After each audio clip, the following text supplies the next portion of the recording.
a thing that has been true all of Acquired. It's doubled every year since we started 10 years ago, and all the growth has been organic. Would you invest, Ravi?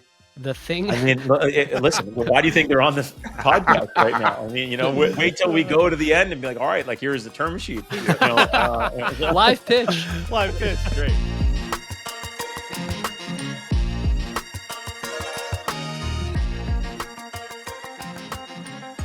All I will say is we have podcast royalty with us today, Alex.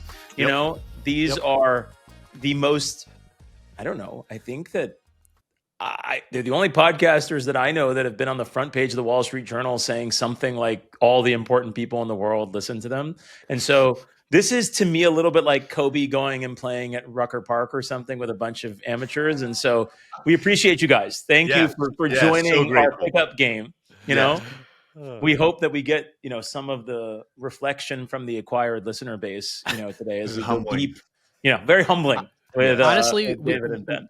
We love it. The stakes have gotten so freaking high with every Acquired podcast that it's amazing to play some pickup. We get to be creative again. We get to, experiment. It is the higher the stakes get, the more fun stuff like this gets. Well, we Alex and I were talking before, and there's like a ton of things actually we want to talk to you guys about. So we hope we get to everything. But like a bunch of stuff you just said actually is included in our topics that we hope to hit on. Like one, like you guys do have a lot of fun on the episode, and it's interesting. And then also the other thing is, all jokes aside, it has gotten so popular, but it wasn't always that way, and so we want to talk about that. But one thing I guess just to jump into it that I am genuinely curious about is, on the stories you guys tell, you guys do sound like you're having a lot of fun, and there sounds like there's real moments of like delight and surprise. Like I was re-listening to the Costco one the other day, which is just the best, right? I don't know what your best one is, but it's in the discussion. Costco's in the discussion. It's so good. But there was this moment where I think, David, you are like, do you know who ran the all hands after Saul Price got kicked out or something? And Ben's like, no, I don't. And then you're like, it's Jim Sinegal. And there's genuine surprise from you, Ben, on like, that it was Jim. And so how does that happen? Like when you guys are doing the episodes and you have these moments of genuine surprise with each other, like how do those come about? So we are not good actors. So those are genuine surprise moments. And we realized it's part of what makes the show great. So we have architected our research and prep process to keep things from each other so that we get to have those. And that's why when we come together for recording day, that's the only take we get, because we can't fake those moments by redoing it later. Yeah. So tell us about the research process then. Like, how do you actually architect it? What do you do? I think we like getting into details from people that are excellent.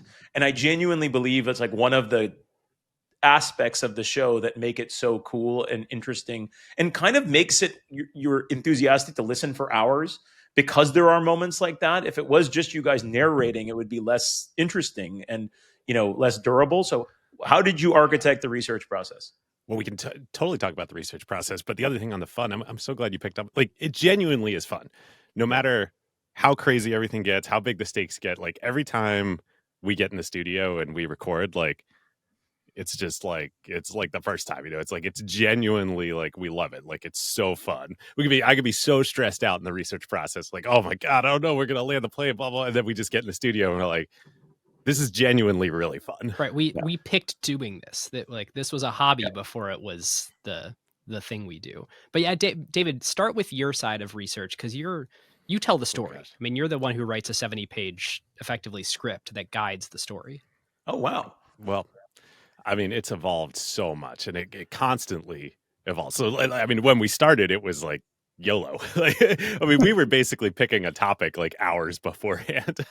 That's true. We would so we worked at Madrona at the time, and we would say, let's record at 6:30, and at 5 we would pop down our computers next to each stop other our day and jobs, start researching for the episode, and be like, all right, I feel like I have a pretty good sense of why Facebook bought Instagram, got some good facts.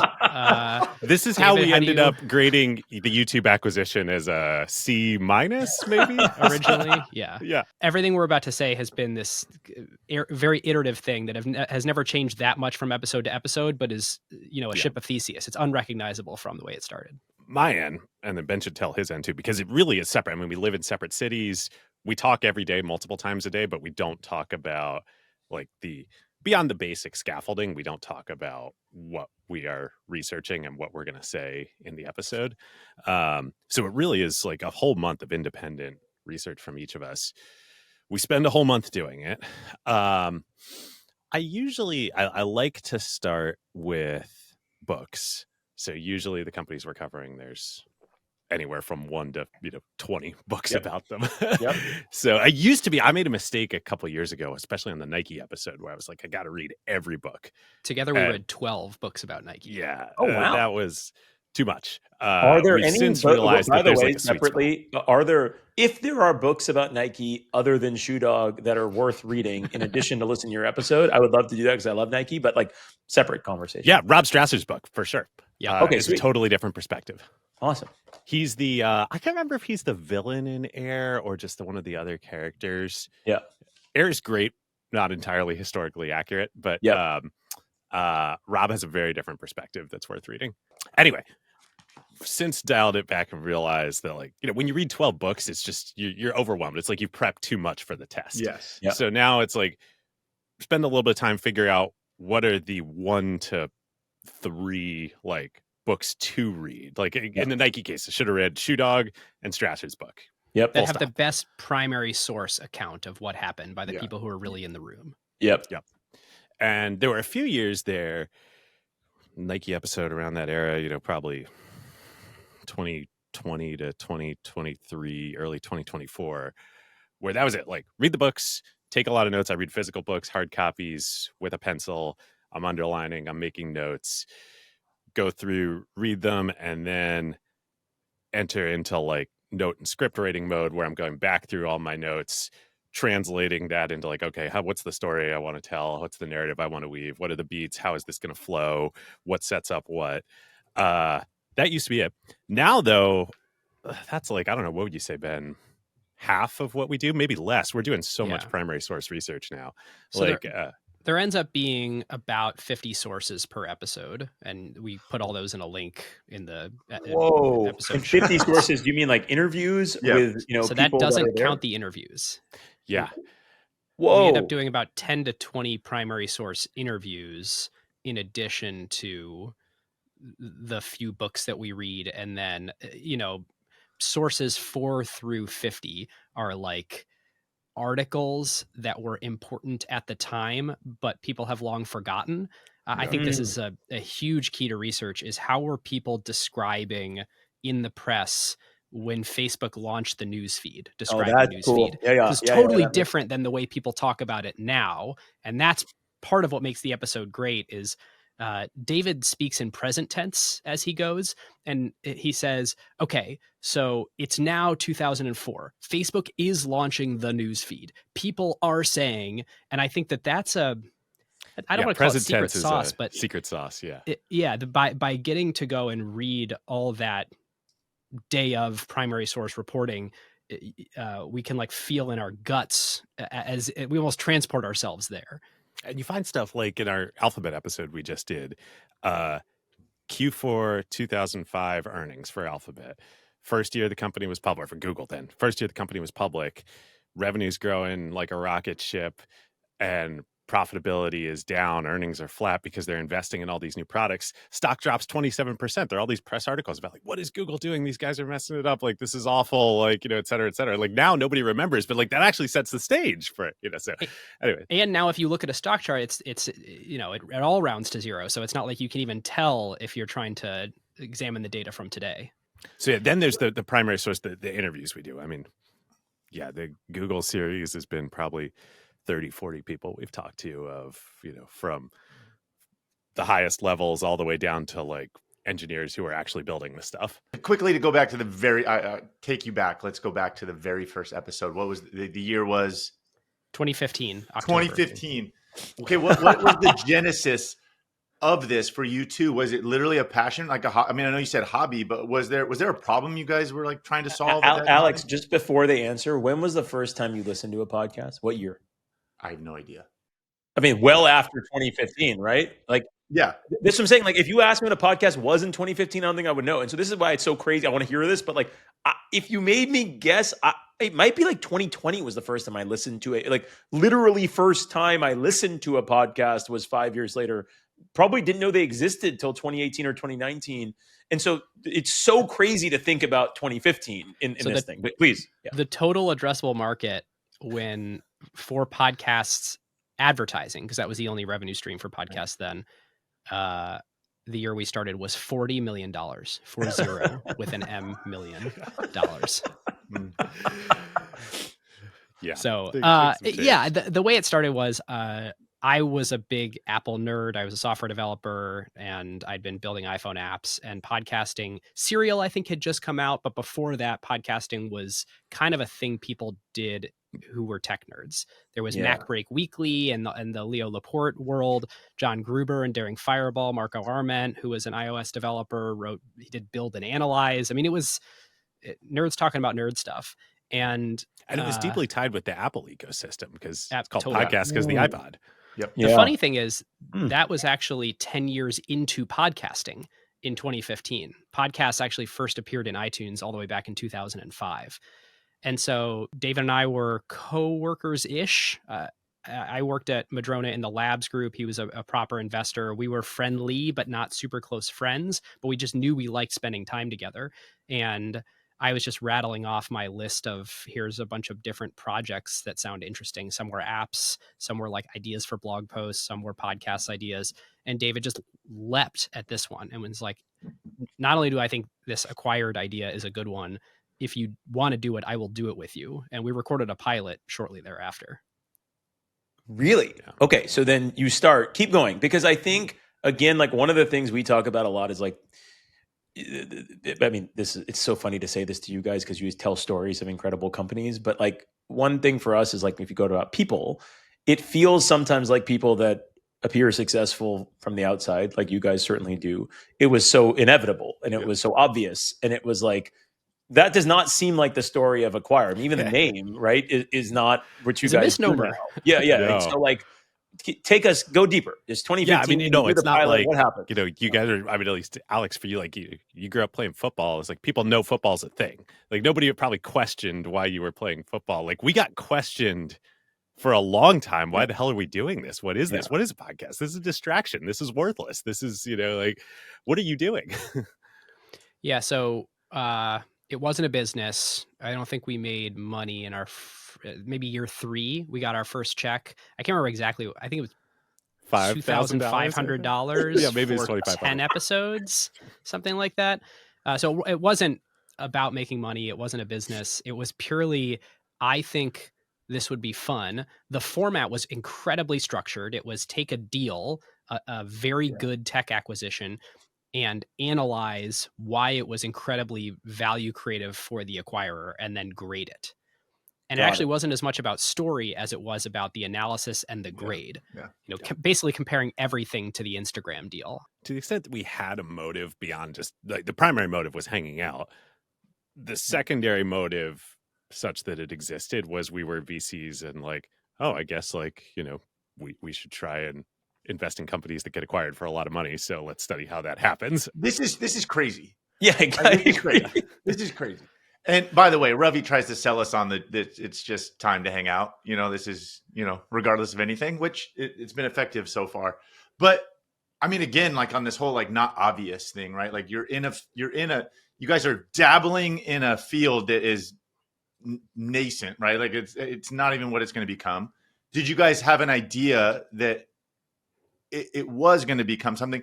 And then for 3 years, like there is this concept of like, are we just like, like talking into the void, right? Like, I mean, is this there? Did you guys? There had to be. We got feedback from like our immediate social circle saying, "Oh, I listened. It was cool. I agree with you. You said this." So even though the numbers weren't big, you get enough like passing comments at a Christmas we did start getting fans too that we didn't know. I mean, it was small, but like we could tell it was working. People really liked this. Right. Is it kind of like the Paul Graham, like, 100 or 1,000 people that really love it, type, whatever the numbers are. But the idea of like, there's real passion from a small group of like, we're on to something. A thing that has been true all of Acquired, which this is crazy. It's doubled every year since we started 10 years ago, and all the growth has been organic. Like truly 100% year-over-year growth for a decade. Would you invest, Ravi? The thing, I mean, listen, why do you think they're on this podcast right now? I mean, you know, wait till we go to the end and be like, all right, like here's the term sheet. You know, live pitch. Great. The thing that's been true the entire time is people don't listen because they're interested in a topic. There's people listen because they're interested in the show. And there's something about the concept, the format, David and I, our chemistry, whatever it is, when you tie a bow on that package, it's a thing where a huge amount of people just listen to whatever we say rather than saying, oh, I like healthcare, I'll listen to Novo Nordisk. Well, okay, on that note, though, you even said, like, obviously the early parameters of the show are not even close to what they are now, right? Like from the research, the storytelling. When was there an unlock at some point? Like, when did it happen that you guys got to this? Was there an episode? Like, did you guys even have your own like Acquired moment? Does that make sense? Like, what? I don't know. I'm just asking. Or was it there probably were some moments we can think of, but I think also like the industry just kind of birthed around us. AirPods came out. Yeah. It became acceptable to just like listen to other people talk in your ears while you're wandering around the world, which wasn't true in 2015.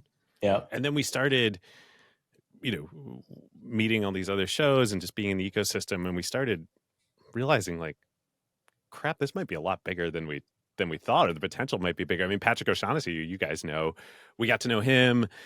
We went on his show. He came on our show. This is what, 2020? 21, somewhere in there. So yeah, somewhere 2020, 2021. And we were chatting with him about, you know, what his show's like, the amount of numbers he was doing on listeners and revenue. And we were like, geez, maybe we could do that too. He was 2 to 3x. Invest Like the Best was 2 to 3x acquired in listenership, but like 25x or something in monetization. And this is what year? 2020, I think. Okay, so you're so right like around that time that you were like podcasts were becoming a thing. Yeah. You were, you know. And so at this point, when did you guys make this your full-time jobs? The funny thing is, I didn't go full-time till last year. What? Oh, really? Isn't that nuts? It's pretty nuts. Wait, no, that Ben, that cannot be true. Sorry, like say that. Give me some more details on this. It's funny. I can hear my wife talking in the other room. If you ask her, I basically have just always worked 2 jobs since we met. We met and Acquired started the same week. Oh, wow. Okay. And so basically, like, it's just always been a normal thing in my life that I had a job and then I also spent another 40 plus hours doing Acquired. Ben is the best partner ever because you just genuinely love working. What was your guys' cadence early on? Yeah. Recording. We used to make a lot more episodes, but they were a lot shorter and they were a lot less researched. Yeah, early on, I mean, gosh, we were doing probably a show every 2 weeks. Does that sound right, Ben? Yeah, that's about right. Yeah. And for many years that way. Okay, so David, when did you go full time? 2020. Okay, so full time, 2020. 2020 is when the business, after that conversation with Patrick, we were like, oh, wow. We should just stop doing everything else. And like, this is the thing. The insight was, we're not a podcast the way that a true crime podcast is, where we're selling mattress ads for the same prices of mattress ads. What we've done is create a trusted relationship with the most valuable subset of people in the world who want to study business history and the lessons you can learn. Yes. So we should completely divorce ourselves from like, oh, we're selling ad slots, and instead think about, okay, what's the right price, package, type of relationship, durable partnership with companies that, so we completely rebuilt the revenue model. Was that from, because a little bit of that, from the Patrick, you think about Patrick O'Shaughnessy's audience, like his listenership, like it's not, to your point, that's not the same people that are listening to like fantasy football podcasts. Well, there probably are people who are listening to both, but not everybody who listens to fantasy football podcasts listens. Right. Like there's a different value. Alex, you got to be careful. I think the fantasy football listener is part of your demo, which, we got to, we like people that listen to fantasy football podcasts. Okay. Listen, I play. I'm just saying you're not being sold Bud Light. Just saying. On, Acquired. And we actually have a, sort of quasi policy, to the extent we have policies at all, of like, we don't do consumer brands. We only do B2B. We only do super high LTV Smart. B2B. Like if your product that you're selling is targeted at SMBs or not a big enough annual contract value, it's just not going to make sense. Like most of our sponsors are landing $1 million, tens of $1 million type deals at a pop, and that's what we're great at. Okay, but we're hiding the ball on some of this inflection point stuff. There's business inflection points, which is what we talked about there, and we talked with Patrick, and but there's also these content inflection points, most of which came from David. David, you've come to me a number of times saying, I think we have more latitude from the audience than we think. And first, that came in the form of, what if it wasn't just acquisitions? What if it could be IPOs? So we did, was it the Facebook IPO? Facebook was the first one. Yep. That we recorded the evening of the 2016 election. Oh, wow. Before, like when everybody thought Hillary was going to win. Totally. We recorded. I mean, until like 10:30 p.m. I mean, I think that night, I think it was when Wisconsin flipped. There's basically like a moment late in the evening where it's like, oh, this is going to go differently than most people thought. Okay. Anyway. And obviously that event changed Facebook's, and Mark Zuckerberg's fortunes hugely. Yes. We actually didn't re-record the episode. We sort of released it as is with some tongue-in-cheeky comments in there, which we probably wouldn't do today. Then in 2019, David came to me again and said, what if it's not about grading transactions? What if, we've leaned so much into story in addition to analysis? What if we just tell the story of Tesla as a company without a transaction? It's not about the IPO. It's just about Tesla. And that was our biggest episode ever when we did that. And then the same thing, you came and said, you were talking to your wife and she said, I feel like you guys could do Taylor Swift. Like why she's not a C Corp, or there might be a C Corp in there somewhere, but the story is Taylor as a person. Could you do a person? And then Taylor Swift was one of our biggest episodes ever. So I think it turned out that this format of conversational storytelling, us telling a story not through narration but through dialogue, and then having some analysis baked in and after, applies to a much broader set of things than an acquisition. So this is awesome. This is exactly what I was hoping to learn. And so David, when you decide to go full time, right? Are there people that you love in your life being like, what are you doing? Like, dude, you're like an investor at like a super legit venture capital firm, right? Podcasting is still not, it's on the up. Okay. But it's not obvious that it is going to be as career. It's not as obvious that it could be a career the way it is now, like in a super awesome career. And so was it hard? Were there people that, you cared about that were like, dude, like, let me sit you down and have an intervention right now? Like your partner's not even going full time, Yes.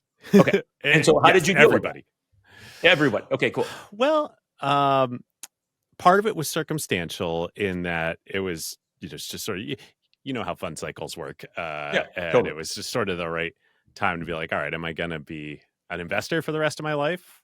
Or am I going to do something else?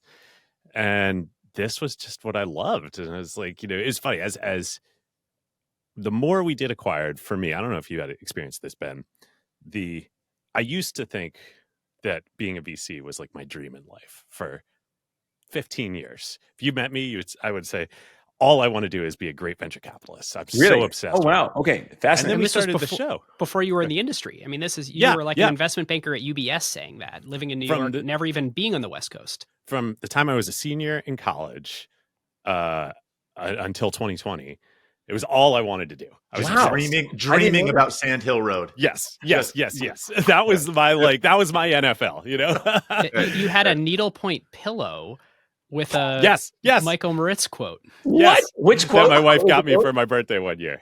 The quote was "Focus on your winners." Oh my gosh, that's amazing. Anyway, that is how obsessed I was. I was so obsessed. But then we started the show, and I swear to God, like as the show went on, my interest and desire to be a VC just started like slowly going down, and my interest and desire to do the show started slowly going up.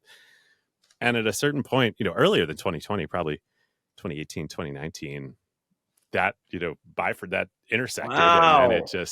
And now today, we still do plenty of investing, but like totally. The last thing in the world I want to do is like be an actual day-to-day VC. No offense to you, Robbie. Like I used to. Doesn't take it. Doesn't take it whatsoever. Like, listen, I want we want the truth. You know, that's yeah, what yeah. yes. It just became like I realized I was wrong about what I was just sort of born to do in this world, and it's like I just want to tell stories. To that moment when you finally like told yourself, like, fuck it, this is what I want to go do. This 15-year dream and journey that I've been on. Like, that's a big moment in life, right? Like, to have the courage to go do that. Like, what was that process like? And then the freedom, I'm assuming afterward to, like, again, go deep on this thing that you made this decision, right? Like, I don't know. I admire that so much. Me too. It was very, very, very stressful, as you could probably imagine. On all fronts, family, friends, professional. Pretty much everybody thought it was crazy. You set a 6-month clock. Yeah.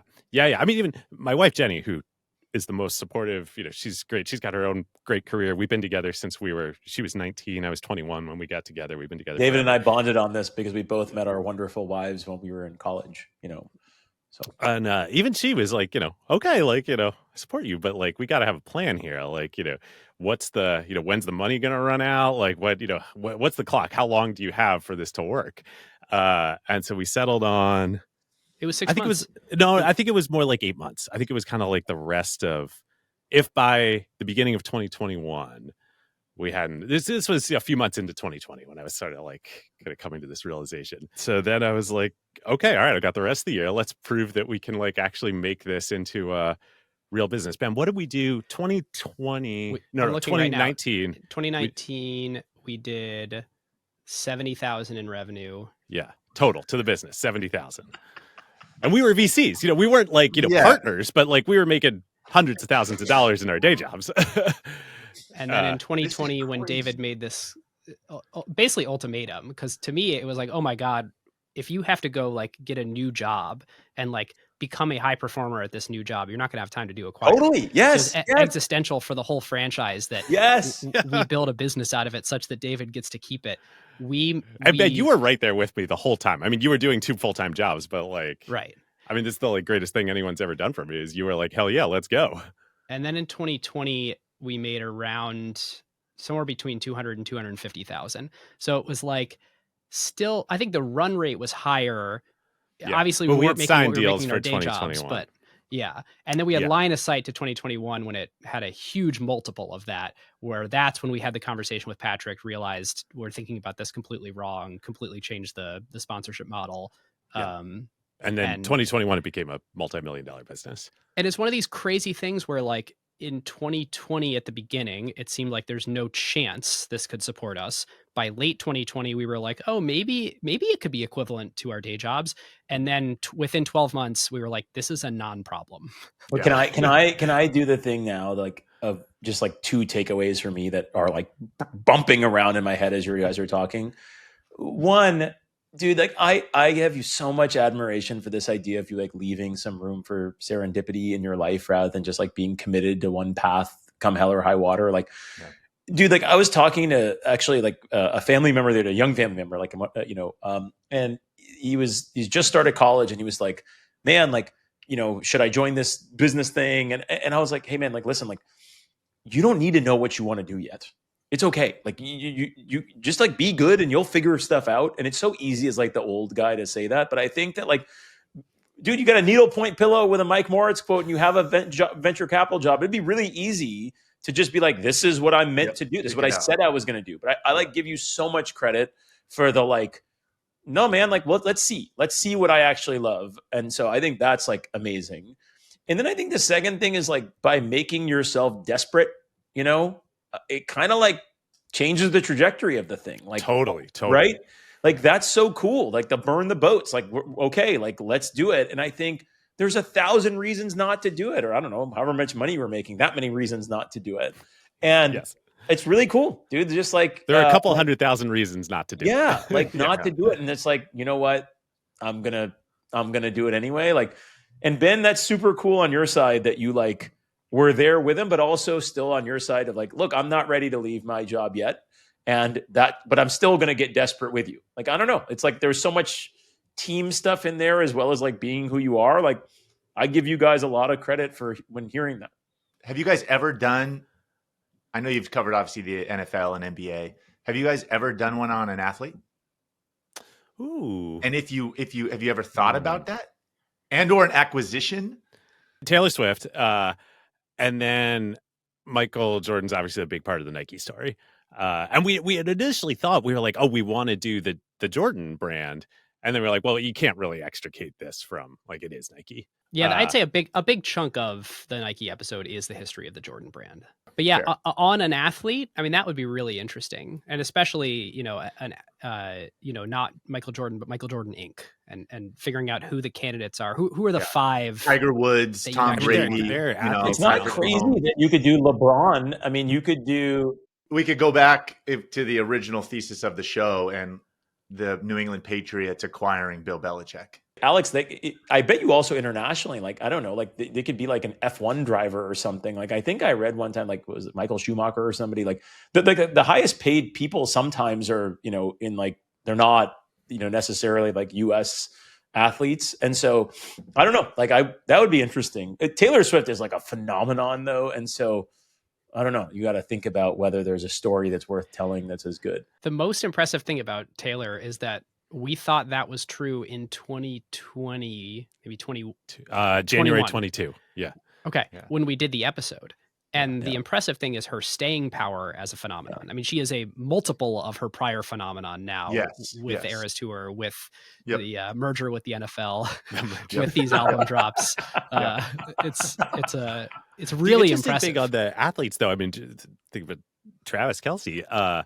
There's no way to know for sure, for us to know for sure, obviously. But I get the sense that athletes today, the top athletes, are making decisions about their careers through a much wider lens than just like, what is my contract with my team? For sure. Where you're playing, what your narrative is, like, feels like way more important. Well, you guys just did this. You guys just did the episode on Alphabet, right? And like the YouTube thing is unbelievable. And even our journey into podcasting, like I assumed everybody just listened to podcasts on their Apple or maybe They Spotify.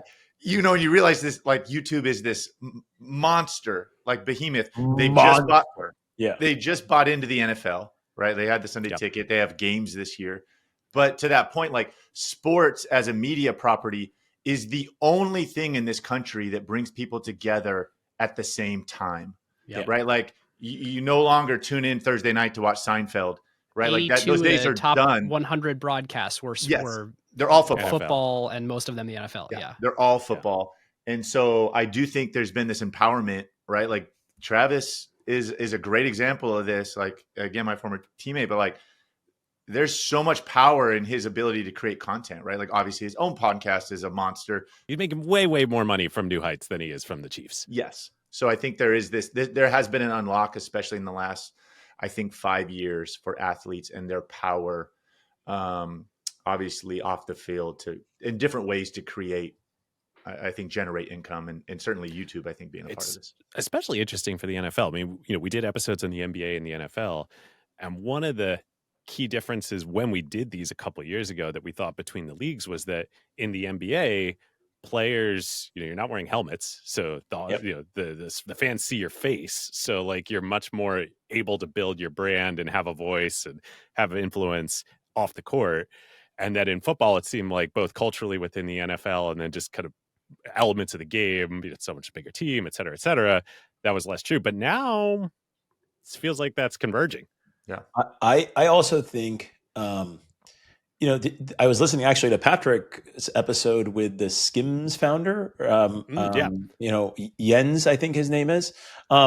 And he was talking about why he went into business with Kim Kardashian. He basically was like, look, if you want to start like a tequila brand tomorrow, okay?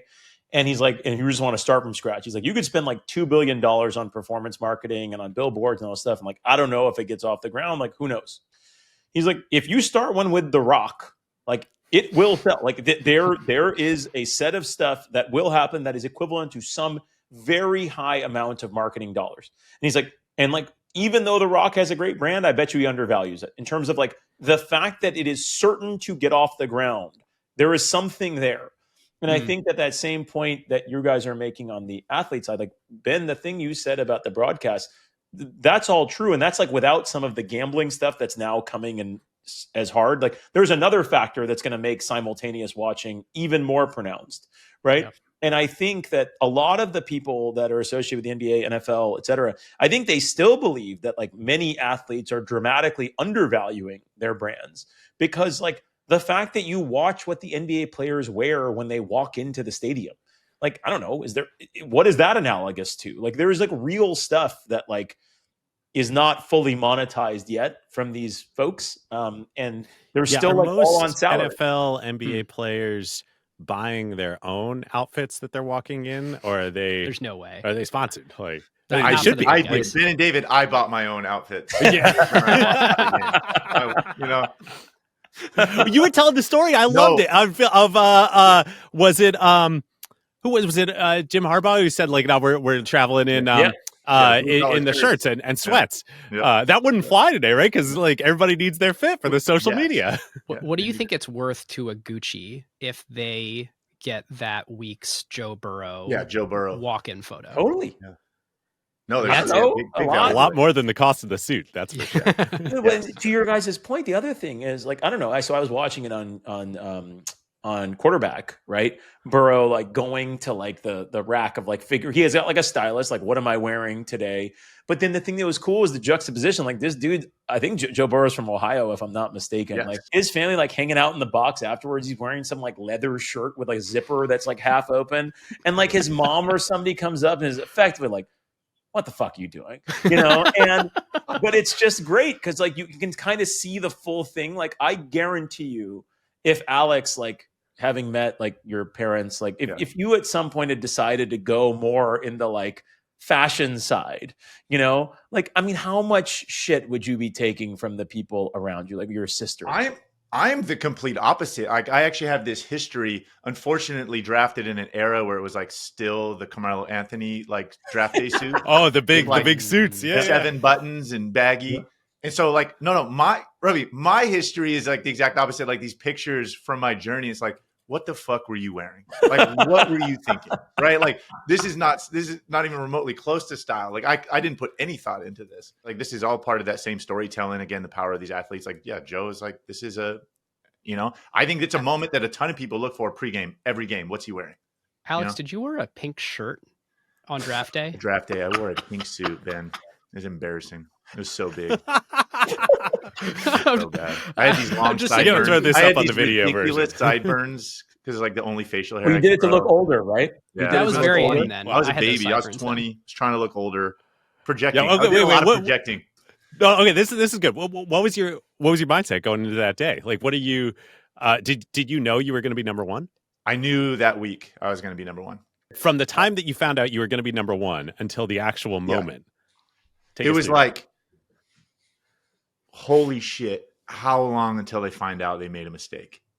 Like, like how long until, I mean, it was insane, surreal. How did I get here? Like, I mean, I grew up watching the draft and you're like, all of a sudden you're backstage in New York City. I got this ridiculous suit on that someone gave me. Was it at Radio City? I was not Radio City. It was the Javits Center that year. Okay. And so you're backstage. I got all my family. I have an agent. Right. Like all of a sudden you're sitting at this table. I mean, the commissioner, all these people I've grown up watching are like around. I mean, it is this insane. And you were only 20 years old? I was 20. Yeah. It was this insane media frenzy. Right. And then, the commissioner walks up and I'll never forget, like, there's a phone in the middle of like the table. Right. And you're like, how did this phone get here? And then it ring, and then all of a sudden I'm talking to the Niners and, commissioner walks out and announces your name. And it's just like, literally an out of body experience. I mean, wow. Were they doing back then? I mean, now there's so much content captured around draft day. Yeah. Were they doing that then? We did a full like 2 days in New York. Me and Aaron Rodgers are like traveling around New York City, going to different sites, and there's cameras with us. It's like NFL films, and we're like, we go visit monuments, and we're like throwing footballs around in our suits, and it was like nothing like today, but they tried. Yeah. NFL films, by the way, sidebar, greatest gift to like America. Like, unbelievable. So great. Yes. Unbelievable. Totally. The thing that I was going to tell you guys, Ben and David, that one of the things that I am grateful for Acquired is I think that like it filled a hole I didn't even know that I had. of like these stories of the business people. Like if you really think about it, the stories we generally get told are of athletes. I love sports. I love finding out their stories, but there's this other place for like other people to become not brands necessarily, but like Saul Price, Sam Walton. Like it's an arena of greatness in the yes, same way that sports. Yes.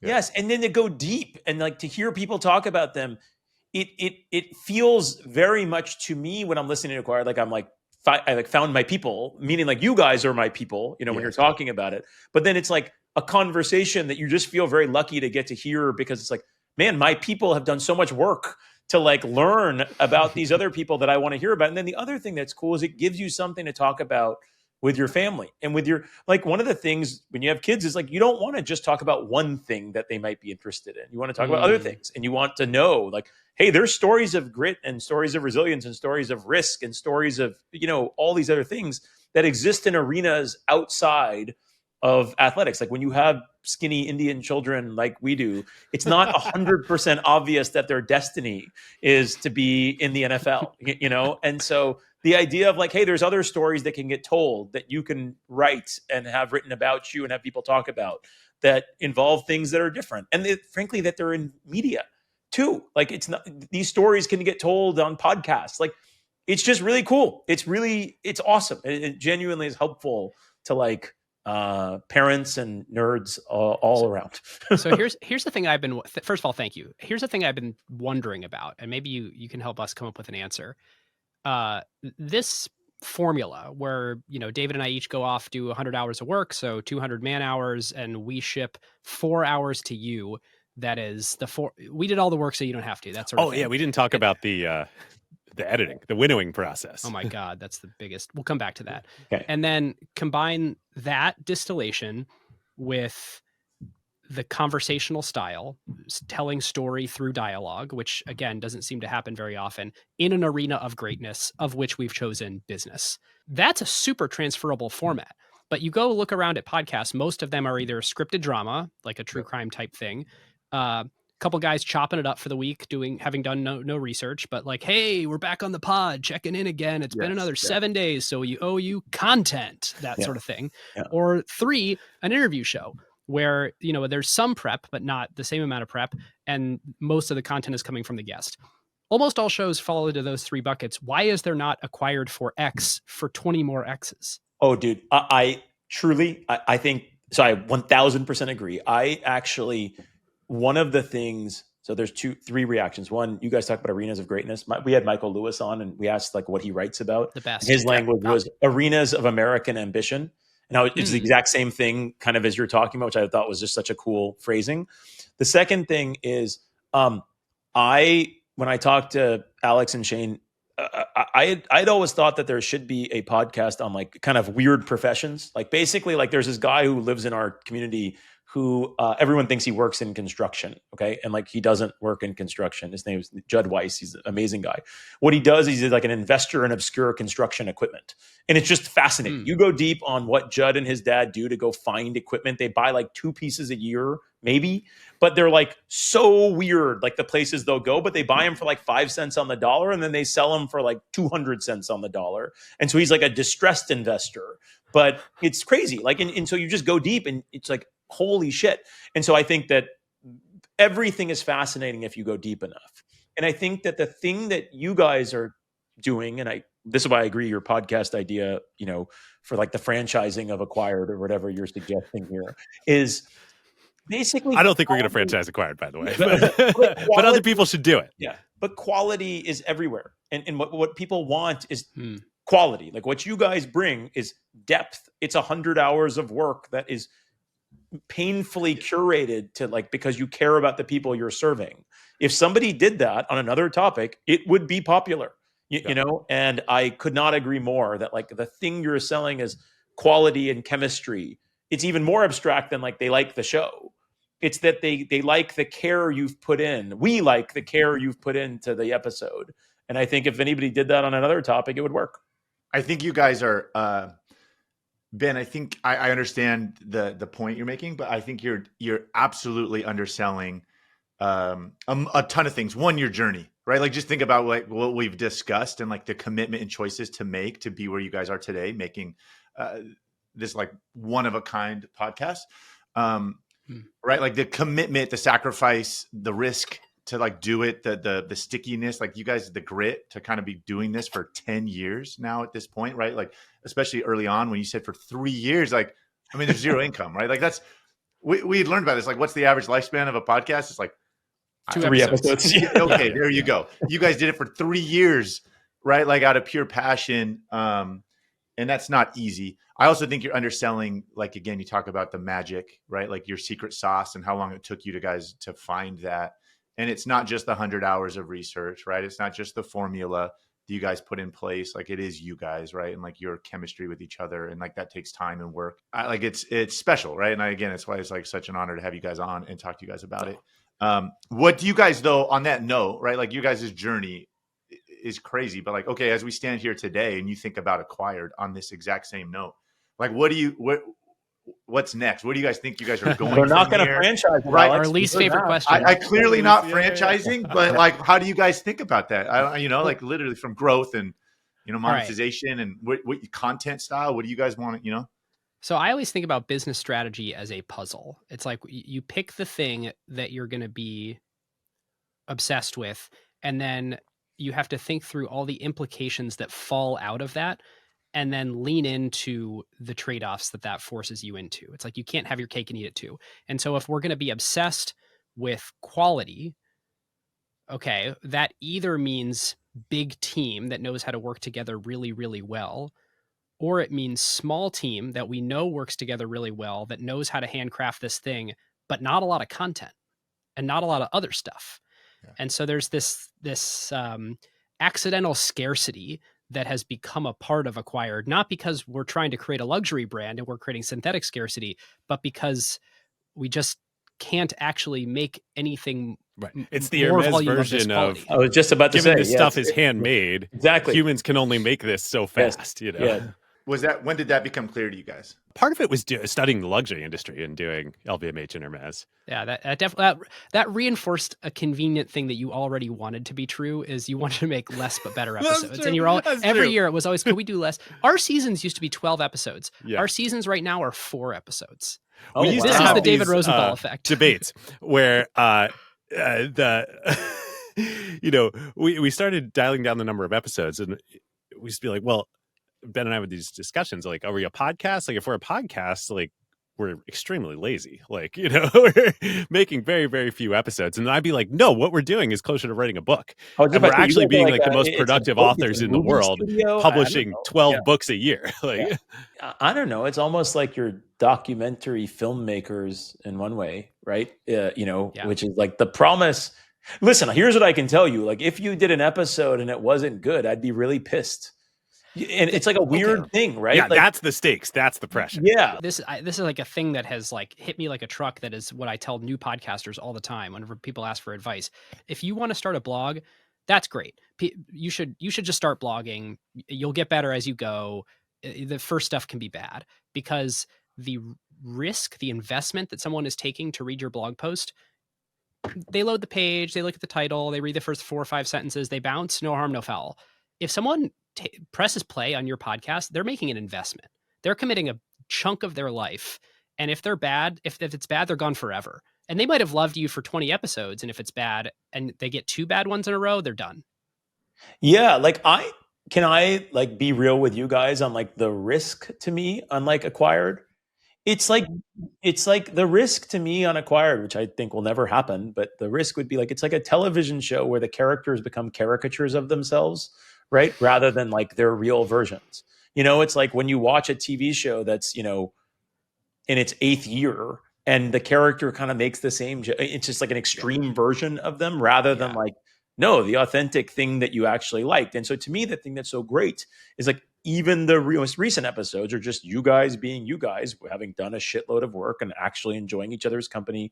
And that's why I think the scarcity is really important, because I think if it's like the, Ben Gilbert brand, the David Rosenthal brand, and it's more like not you guys, but like an extreme version of it, like it just will be less fun. It's like right now it is listening to friends talk about something, and it's just different.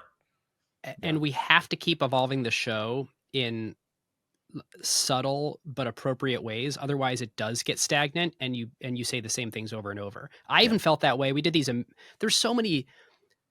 I learned that I love big private companies because they are so much more pure in a way. The Rolex, Rolexes, IKEA, Mars, and we hit like 5 or 6 of these in a row. Novo Nordisk, Hermes, public but foundation sometimes owned, controlled by the family.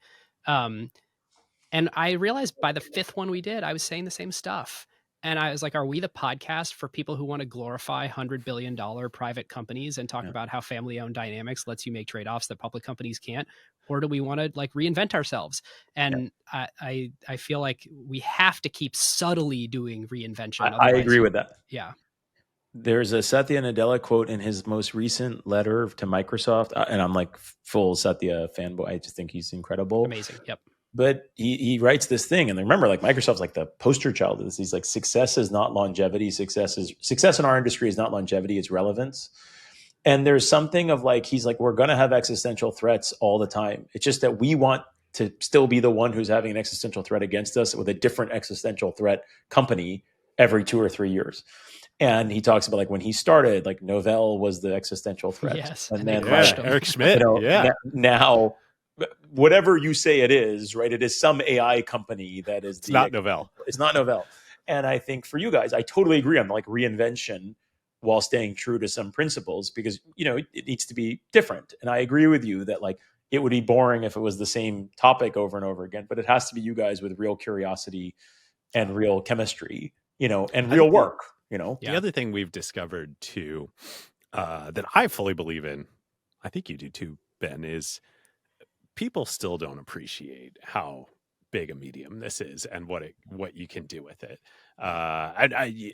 Even like beyond the podcast, like we do very, very little beyond the podcast because the podcast is the main thing.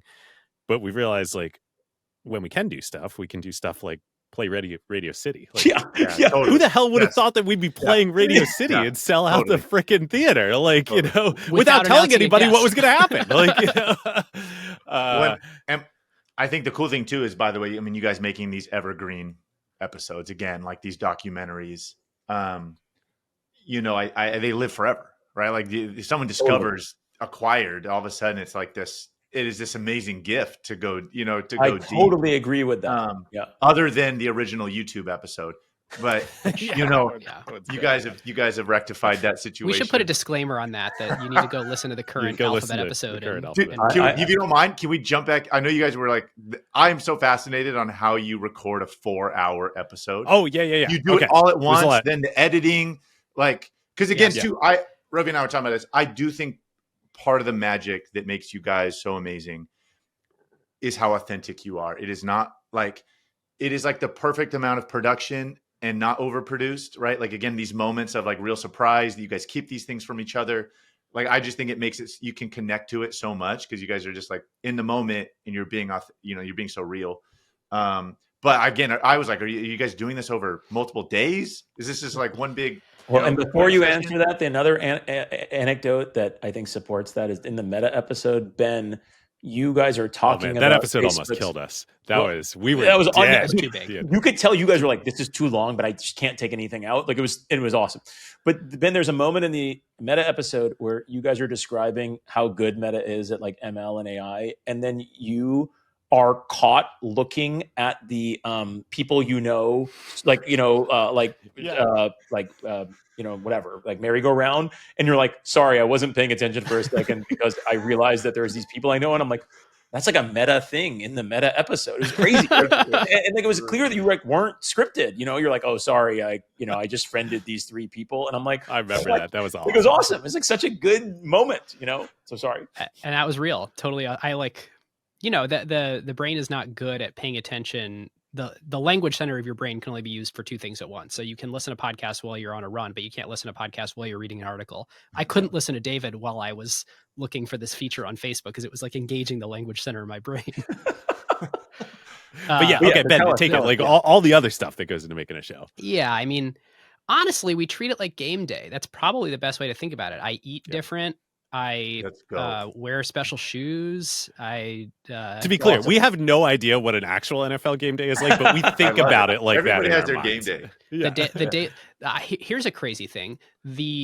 I can't start my final prep too early because I know that I need to have a lot of this stuff in short-term memory. Yeah. And so if I wrote my Notion doc, that's what I use for, I use sort of Apple Notes with all my raw stuff and then Notion for the final for recording. If I start that Notion too early, it's bad because I won't have it retained in short-term memory. So within like a day and a half of recording is when I need to start making the final Notion. So I remember where everything is and where it's all laid out and have that like quick recall. I mean, we also realized a couple years ago that like our mental, physical, and emotional health is just as important as the preparation. Yeah. Big dinner the night before. You wake up, you don't work out in the mornings. You don't want to get tired. You do your final prep for like 2 or 3 hours. Sometimes it takes like 5 hours before we actually start. Cause Dave and I keep texting each other, 15 more minutes. And then we start and we're standing. We both stand the entire time for like, this is serious. This is like a performance. This is, you can't get, it's like why you stand at stand up. We also want to like get through the material. There are mantras, like before we start, we have things that we say to each other, mostly to remind myself. Like I have it says at the top of every Notion, have fun, laugh, you're good at this. Oh, I love it. I love it. And and then Ben will say that to me before we start. And it's kind of like a thing. Alex will come afterwards and tell you about the Tom Brady notes. Yeah, I listened to that episode, you guys, where you're talking about that. Okay. It's crazy. Come back. Okay. When I first read this, it was insane because like, again, I've like talked about my own, shit with like doubt and losing confidence. And like it's Tom Brady. And this is like year 16 for him. He's won, I think 4 or 5 Super Bowls at this point. He's had like 2 Hall of Fame careers. And he's talking about how in the front of his playbook, right? Just like you're saying, Ben, he would write notes, like affirmations that he would see every day. And it's like, you're the man. Like you got this. Right. And you're like, what the fuck? Yeah. Tom fucking Brady. Crazy. Yeah. Yes. I'm like trying to pretend, but and like, I don't know. It's interesting. It's no different than like, I cannot get out of my head. We just had Steve Kerr on. He is statistically the greatest 3-point shooter of all time in NBA history. The man had to write FI on his shoes every game to get there, right? Fuck it. Like, I don't know. Like, we all need our thing. I got to tell you guys, I listened to that episode with Steve last week when we were preparing for our alphabet episode.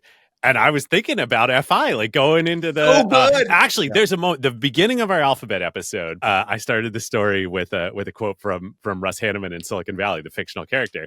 And I swear to God, I did it because I listened to Steve on your show. Oh, I love it. With FI, and I was like, FI, let's go. Sure. Got to play loose. Like yes. Okay, so keep going. So Notion doc, have fun. So you're good at this. We have to do it in one day because, to me, that is important for a cohesive story. It has to, in order to feel like a real conversation to the audience, it has to be one single conversation between David and I. Yeah. And it can't our be voices change, the energy changes. Voices change, energy changes. But like, okay, I go upstairs, I start talking to my wife about it. That needs to have been in the podcast. Like the authentic moments of reflection need to happen on air. So it all needs to be in like a continuous, one continuous block, which means for a 4-hour episode, we're recording for 8 because there's a bunch of fluff that we cut. Like easy stuff, like, hey, I'm gonna go to the bathroom. Okay, that's dead air. Okay, I'm gonna go get a sandwich upstairs. Or hey, I'm gonna retake that section. Those 3 minutes weren't super clear. I bet I can do it in 1 minute. But then there's really hard to cut stuff that I'll tell you about our edit process in a second, but there's probably 6 hours of usable stuff. And our goal is to ship only 4 of it. And so then we have a many days process of listening to the episode over and over and over, getting so sick of ourselves, and just cutting all the stuff where you're like, that's extraneous. That's a tee up that we don't pay off later. So cut it so the audience isn't disappointed by a tee off that doesn't pay, or a tee up that doesn't pay. Or, hey, David, you thought this was an A+ insight. It's an A- insight. Like, we just got to cut it. Or David being like, Ben, You took that section. You're not usually the storyteller. I'm usually the storyteller. You monologued it in a way that like it's just too much. So can you cut it from 3 minutes to 1 and figure out what sentences are like too much, That's too awesome. extra?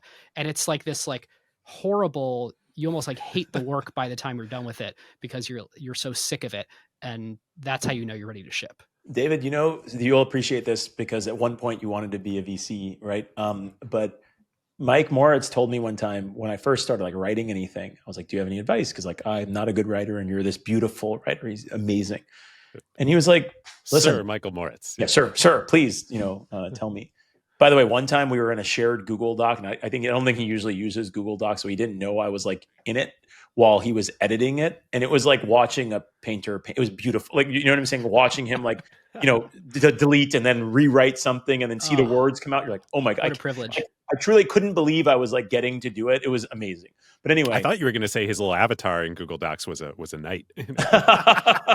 It might be, But the thing he told me, which is so interesting, what you guys are saying, he's like, read it out loud. He's like, if you want to see if it's good writing, he's like, just read it out loud over and over again. It will be so obvious to you what shouldn't be there, what is 3 sentences when it should be 1. He's like, and you will hate it.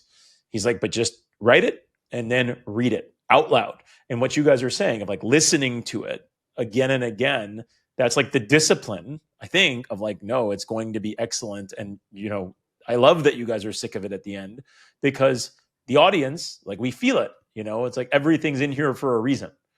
We adopted this mantra, which is you don't have to ship every great minute. You don't have to ship every good minute. Yeah. You don't have to ship every good minute, but you need to ship only great minutes. Yeah. And so if you cut too deep, that's okay. That's fine. That's the side you should err on. Yeah. You guys just had Brett and Clay on, Act 2, right? And from Sierra, and one of their values of their company is craftsmanship.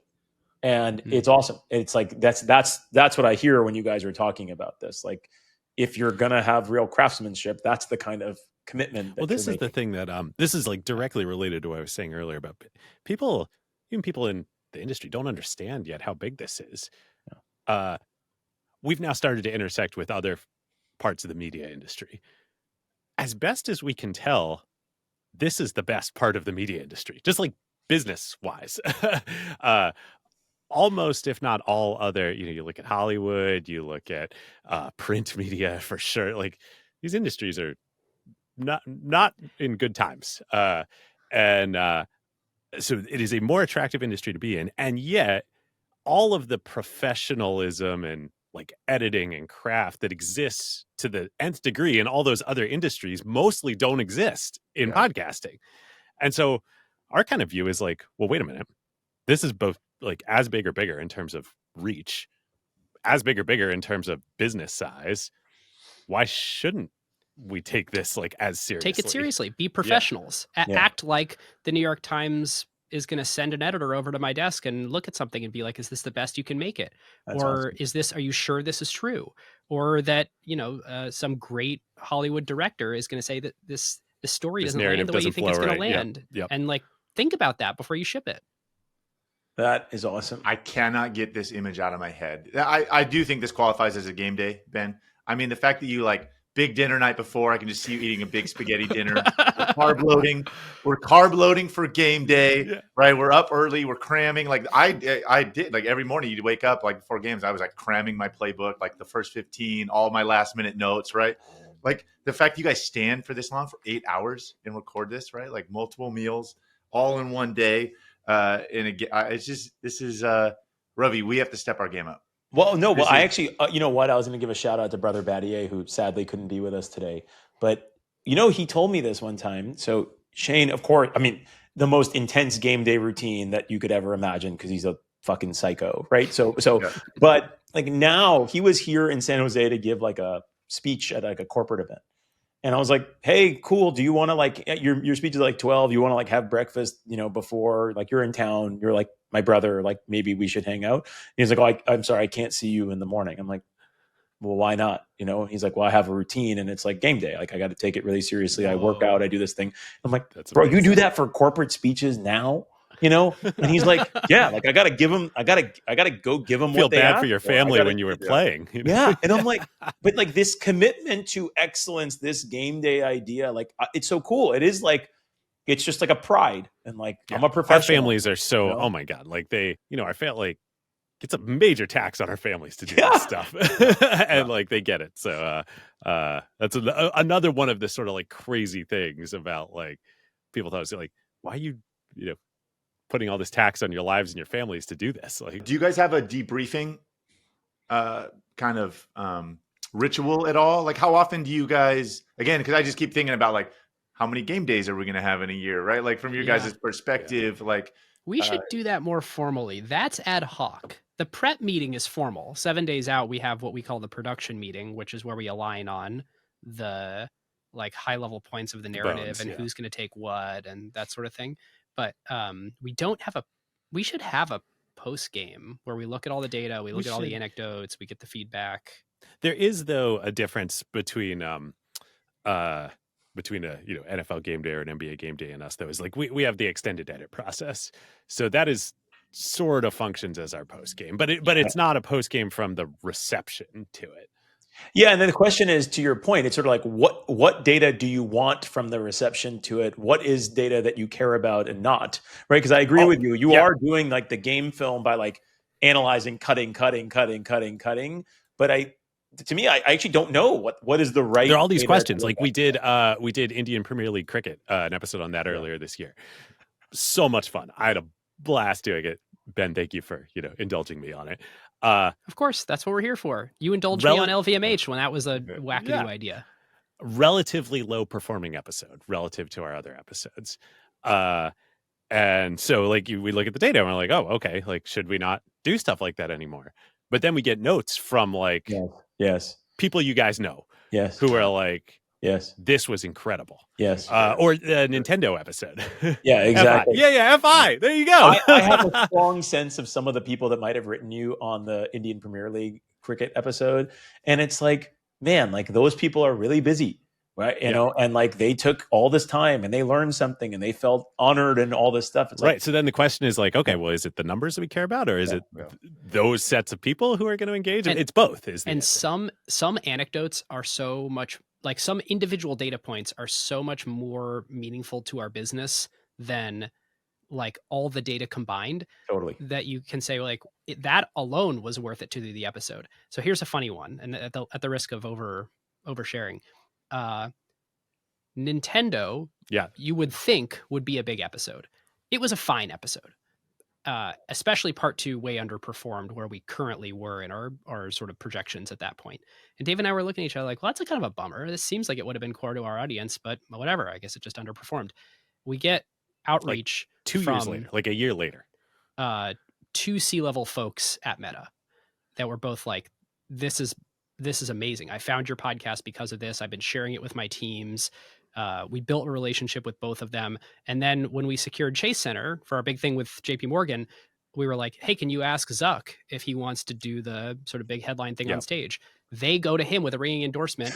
And that leads to us doing a live show with Mark Zuckerberg in a freaking basketball arena. Because we did the Nintendo episodes that underperformed. So even if 0 other people listened, right, that actually still would have been worth it from a what it did for the franchise. Yeah. Well, the other thing, I have a couple of like reactions to that. 3 reactions. One, ironically enough, it's actually somewhat similar to me, a good lesson in venture, which is like you have to really pay attention to like anecdotes that make you stop for a second. I'm like, sorry, what did you just say? Like much more so than like all of the cohorts, all this stuff. It's like one thing they're like, sorry, what? And just something you can't believe. And so like there is some of the art, I think, is like knowing what data, broadly defined data to trust and to like lean into. So I think that's one thing that I think you guys are doing like in spades, right? Which is like certain feedback is worth more than a whole bunch of like numbers, right? So I think that's one.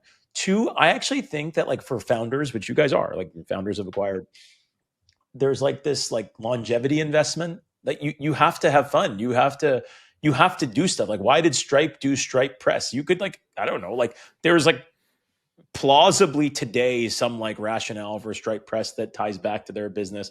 But honestly, some of it's just like Patrick and John need to be interested and engaged, and they wanted to do it. And like that helps them do that. And I totally agree with you on like IPL, you know what I'm saying? On like, you were fascinated by it. The curiosity comes through.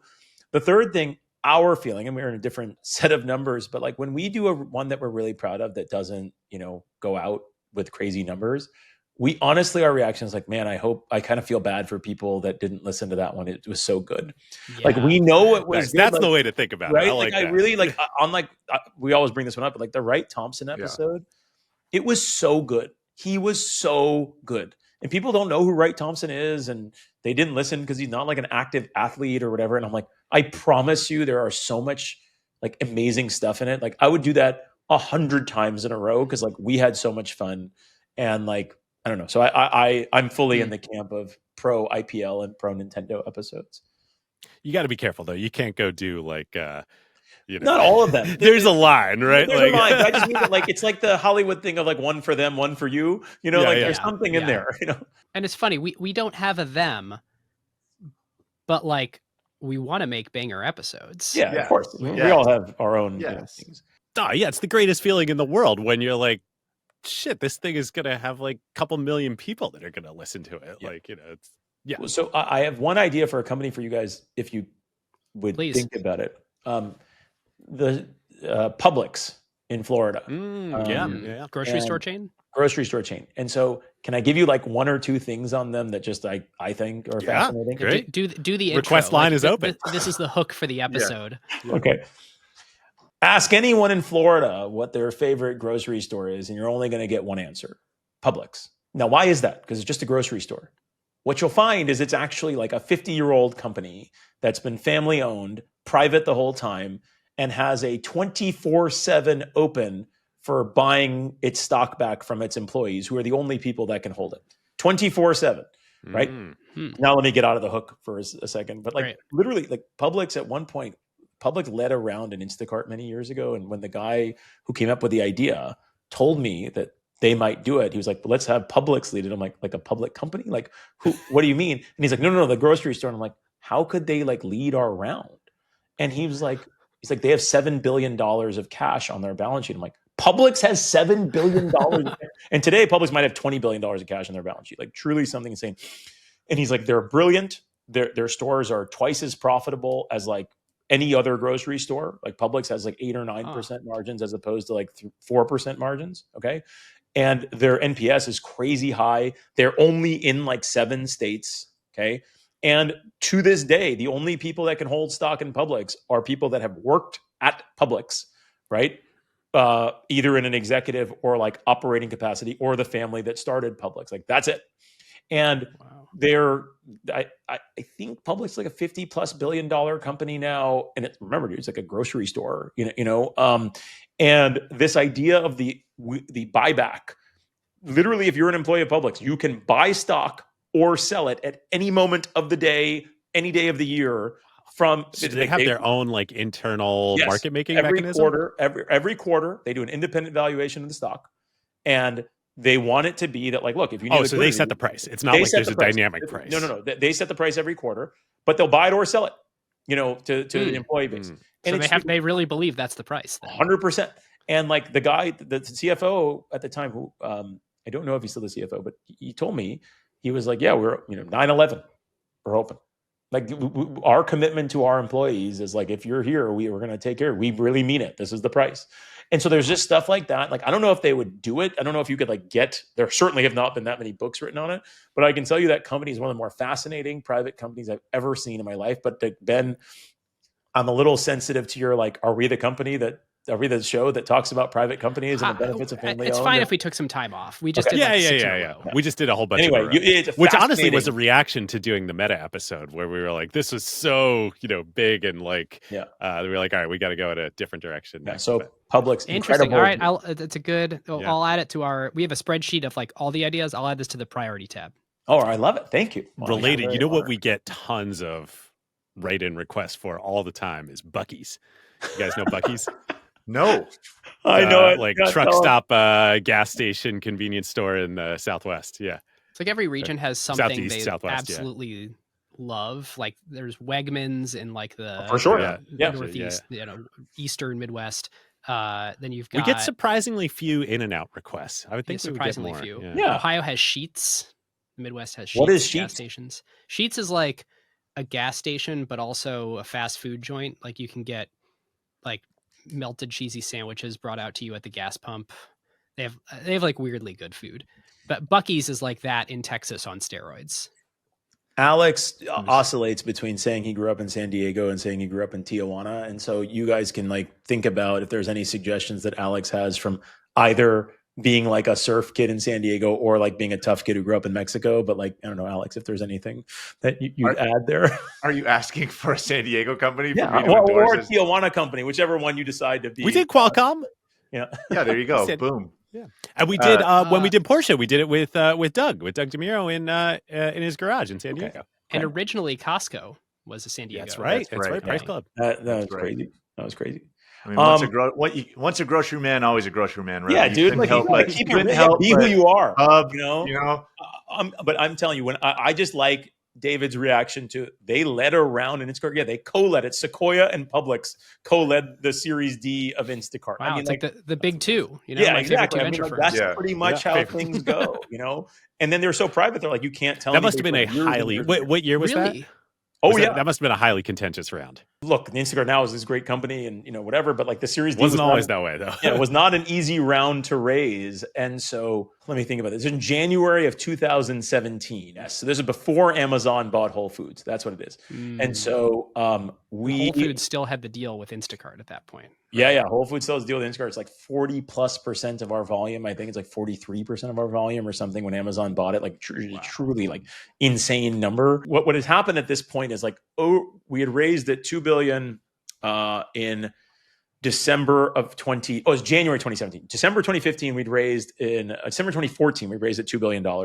We were losing all the money, bad unit economics, whatever. What we'd basically done was we'd grown some, but we'd really like fixed the unit economics of the business between December 2014 and January 2017.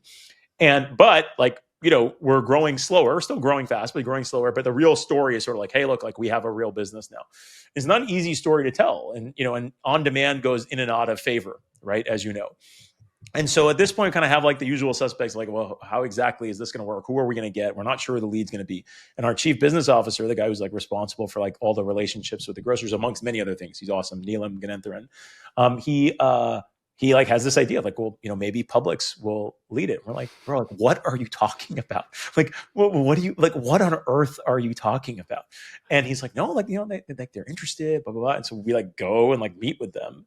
And how do you pitch a grocer on like, leading around? Right. And they, to their credit, are sort of like, look, like what is the price for something like this? Like, we are like interested in owning equity in this company because we think it might work, but like, how do we set the price? So we kind of were like, well, like, they're like, we need somebody else to like set the price. We need like a sophisticated investor who's going to put money in alongside of us. And so of course, Sequoia is our biggest investor. And we're kind of like, well, like, what do you guys think? You've seen us up close. And they're like, yeah, like, well, here's what we think the price should be. And, it ended up being $3 billion pre.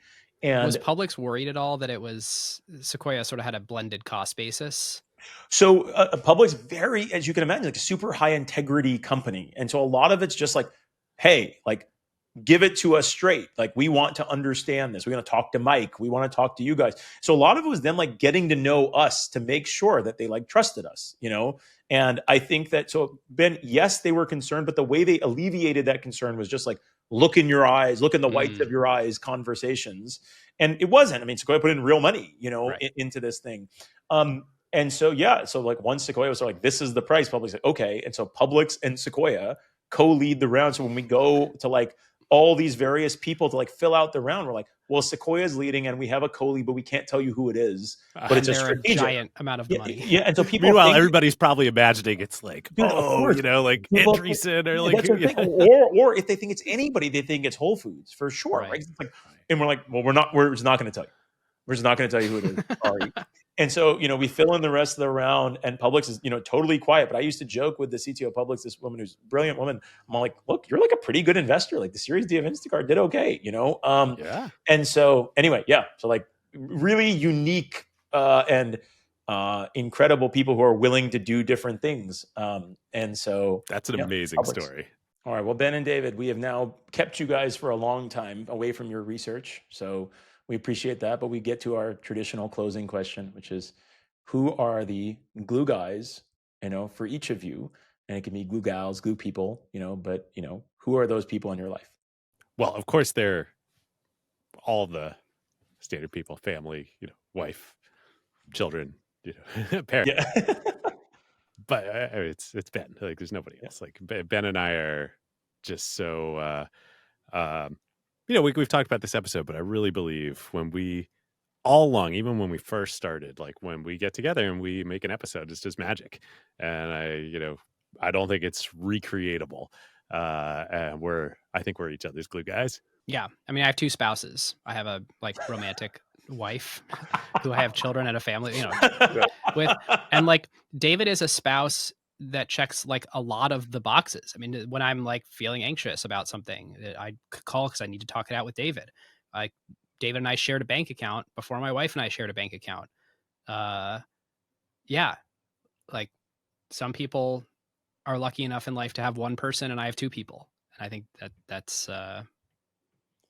probably my answer. This was incredible. You guys are so gracious. You guys have been good to us. We appreciate you very much. We find you guys fun, admirable, inspirational, and we're very grateful that you guys are our friends. And we love, love, love, love, love what you guys are doing. So thank you.